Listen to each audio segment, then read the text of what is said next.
Hi, everyone, and welcome back to the channel, presented to you by English with Alestia. So, have you ever walked through the doors of a really big, brightly lit store and suddenly felt, completely overwhelmed? Oh, definitely. I mean, big stores are actually designed to be a little overwhelming. Right. The music is loud, there are signs everywhere, and, well, you just have no idea where anything is. Exactly. And when you are trying to speak a different language, that stress just multiplies. It really does. Have you ever been so confused in a big store that you just gave up? Like you just sat down on a display chair in the sports section and started trying on winter hats? Just to avoid talking to anyone. Yeah. It happens. You just want to buy socks, but, it feels like a high-stakes test. Yes. But today, we are going to fix that. Welcome to a very special deep dive. Today, our mission is practical. We are teaching you how to shop in English. It is such an important topic. It really is. We are giving you the 10 most useful English shopping phrases. Think of them like a master key. Once you have them, you can unlock any store in the English-speaking world. And, ideally, you will not need to hide in the sports section anymore. Right.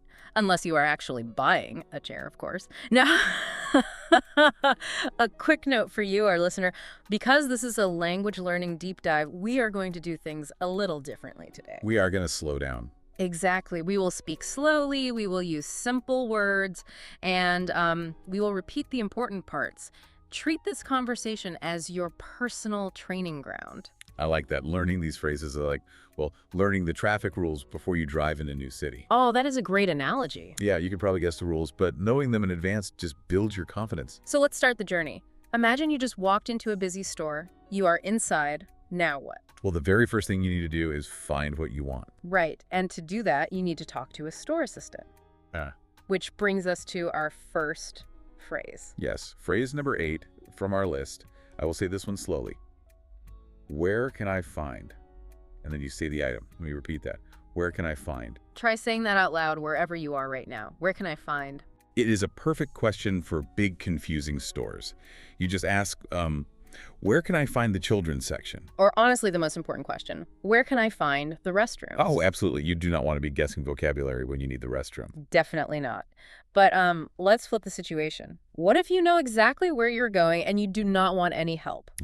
Yes, because in many English-speaking countries, workers will walk right up to you and ask, can I help you? Right. They are trained to do that. And we have phrase number 6 for this exact moment. The phrase is, I am just looking, thank you. Let's repeat that one. I am just looking, thank you. It is so polite. You just smile and say it, and it instantly removes the pressure. It really is a very British phrase, too. I mean, it is polite, but it sets a clear boundary. It stops you from feeling pushed to buy anything. I do have a question about that, though. Like, is it rude to just say no? If they ask, can I help you, can I just say no? I am glad you asked that. Mhm. Yes, a flat no can sound a bit harsh in English. Oh, really? Yeah, it can sound a little angry, the worker's just doing their job. A flat no feels unfriendly. But when you add those extra words... Or like, I'm just looking, thank you. Exactly. It makes your answer friendly and polite. That makes total sense. Yeah. Okay, so you survived the store assistant, you found the perfect jacket, but now you need to know the money. Yes, the price. Which brings us to our first vocabulary word, price tag. A price tag. Right. It is the small label attached to the clothes. It shows you the price. But sometimes, the price tag is missing. So you need phrase number 1. How much does this cost? Let's say that together. How much does this cost? It's probably the most important shopping phrase you will ever learn. You can use it anywhere. How much does this coat cost? Or how much does this cost? I cannot find the price tag. Now, we need to pause here for a warning. There is a big mistake that language learners make. Oh, right. Mistake number 1 from our sources. Yes. Do not point to an item and ask, what is the price of this? Wait, let me push back on that. What is the price of this? Actually wrong.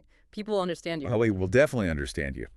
It is not wrong grammar, but it sounds very unnatural. How so? It sounds robotic, like an inspector checking the store's inventory. How much does this cost? Yeah. It's just much more friendly and conversational. Wow. Okay. The tone really matters. Stick to how much does this cost.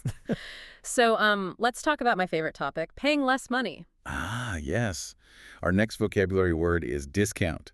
A discount is a lower price. I love a good discount. And the best way to ask about it is phrase number 5. Is this on sale? Let's practice that. Is this on sale?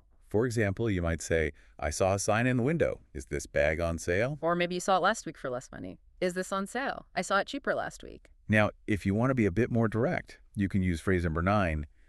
Do you have any discounts today? Do you have any discounts today? You use this to ask for special deals like, I'm a student. Do you have any discounts today? Here's a fun fact from our sources. Someone actually got a 15% discount just by asking that exact question. Wait, really? Just by asking? Yes. The cashier just smiled and applied a code. The lesson is, if you do not ask, the answer is always no. But, I mean, as someone who did not grow up doing that, it feels a little terrifying. Won't the cashier get annoyed? Well, that is a very normal fear. And it brings up mistake number 4. It is all about how you ask. You must never demand a discount. Right. Never say, it is expensive, give me a discount. Oh, wow. Yeah, that sounds super aggressive. It is. Cashiers do not set the prices. Demanding a discount makes them very uncomfortable. It is bad manners. It is kind of like asking a DJ to play a song. You do not grab the microphone and shout, play my song. You just politely ask and hope for the best. That is a perfect analogy. Always ask nicely. Okay, so you found the jacket, you checked the price. But wait, do not walk to the front of the store yet. No, you need to make sure the item actually fits your body. Which means you need our next vocabulary word. Fitting room. The fitting room is the small room where you go to try on clothes. Right. So you put the jacket on, but oh no, it is too small. You step out, you find the assistant, and you use phrase number 2. Do you have this in a different size? Let's repeat that. Do you have this in a different size? You can say, do you have this dress in a smaller size? Or, this jacket is too small. Do you have this in a larger size? And our sources say you should always ask this. Why is that? Because sometimes the perfect size is hidden away in the back of the store. If you ask, they will go look for it. That is a great tip. But you know, before you even go into the fitting room, you need phrase number 3. Can I try this on?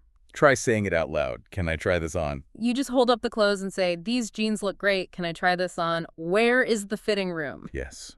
It is a very important step. Okay, let me ask you this. What if I am in a big hurry? Can I just, guess my size, grab the medium shirt, and leave? I firmly remind you and the listener of the golden rule. Always try before you buy. Really? Always. Sizes are completely unpredictable these days. A large in one brand is a small in another brand. Just try it on. It saves you so much trouble. All right. Always try before you buy. So the jacket fits perfectly. Now it is time to pay. Which brings up our next word, checkout. The checkout is the place where you pay. You walk up to the checkout, and before you pay, you might need phrase number 4. Do you accept credit cards? Let's practice that. Do you accept credit cards? You might say, I do not have cash. Do you accept credit cards? But wait, almost every store takes credit cards now, don't they? Well, big stores do, but small local shops sometimes only take cash. Ah, I see. So asking, do you accept credit cards before they scan your items saves you from a very embarrassing moment. Yes, nobody wants to stand there with no way to pay. So you pay for the jacket, but you need to carry it home. So you use phrase number 10. Could I get a bag, please? Let's say that one smoothly. Could I get a bag, please? You can say, I have a lot of items. Could I get a bag, please? Or, I forgot my reusable bag at home. Just remember, some stores charge money for bags now. Yes. And this brings us to mistake number 3. You must stay polite. Never say, give me a bag. Okay, but why? People understand the words give me, right? Why is it a mistake? Because give me sounds like a military order. It sounds like you are shouting at a soldier. Oh, wow. I definitely do not want to sound like that. Right. Could I get is a polite request between friends. It is much better. Politeness wins again. Okay, final part of our journey. You bought the jacket, you went home, but there is a problem. You found a small hole in the jacket. What do? You have to go back to the store, and you need 2 crucial words. First is receipt. The receipt is that piece of paper you get after buying something. Let's say it together. Notice the silent P, receipt, and always keep the receipt. Most stores will ask for it. It is like a golden ticket from a fairy tale. Without that little paper, the magic spell just will not work. You cannot return the item. That is a very accurate way to put it. The next word is exchange. To exchange means you swap one item for another item. But if you just want your money back, you need phrase number 7. I would like to return this. Let's practice. I would like to return this. You can say, I bought this yesterday. I would like to return this. Or, this shirt has a small hole. I would like to return this. And this brings us to our final mistake. Mistake number 2. Do not say, I want to change this. Yes, please be careful with the word change. Return means you give it back. Exchange means you swap it. But why can't I say change? Because the store assistant might think you want to physically change your clothes right there. Or they might think you want coins like change for $1. It's just confusing. Ah, that makes a lot of sense. Use return or exchange. Well, we did it. We reached the end of our shopping trip. We covered so much, you learned 10 phrases, 6 vocabulary words, and 4 mistakes to avoid. Yes. Words like price tag, discount, fitting room, checkout, receipt, and exchange. You are officially a shopping expert now. Practice saying these loud and proud. And remember, the 2 biggest rules. Number 1, polite shoppers always get the best service. Number 2, always ask about discounts. Exactly. Before we say goodbye, we want to leave you with a question to think about. Yes. Think about how you shop in your native language. Do you use different rules for politeness than these English phrases? That is a really interesting point. Think about how culture changes the way we buy things. And notice how it feels when you use these new English phrases on your very next trip to the store. It might feel different, but you will do great. Yes, you will. You have the master key now. Thank you for listening, and we will catch you on the next deep dive. Thanks for watching. Don't forget to subscribe for more lessons.